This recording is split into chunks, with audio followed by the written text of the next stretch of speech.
एक और बड़ी चीज और सीएनबीसी आवाज की मुहिम का बड़ा असर हुआ है।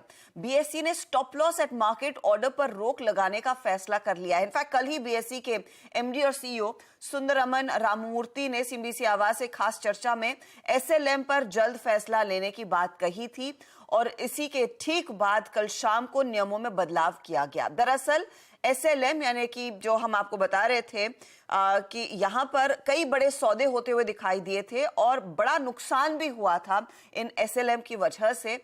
ऊंचे भाव पर ढेरों सौदे होते हुए दिखाई दिए थे। दो इंस्टेंसेस तो सीएनबीसी आवाज ने आपको डिस्टिंक्टली आइडेंटिफाई करके दी थी और उसके बाद इस पर हम डिटेल में चर्चा भी की थी और इसकी आलोचना भी की थी कि ये देखिए एसएलएम की वजह से बड़े सौदे होते दिखाई दे रहे हैं, बड़ी वॉल्यूम में सौदे हुए थे, फ्रीक ट्रेड्स हुए थे और उसमें कई सारे निवेशक भी फंसे थे। अब डिसीजन ले लिया गया है कि एसएलएम पर पूरी तरह से अब बीएसई रोक लगाता हुआ दिखाई देगा। स्टॉप लॉस एट मार्केट अब से लागू नहीं होगा। इस पर आगे डिटेल में और चर्चा करेंगे। इनफैक्ट अनुज आपको डिटेल में समझाएंगे इसके क्या इंप्लीकेशंस और क्यों ये सबसे सही कदम लिया गया है एक्सचेंजेस की तरफ से।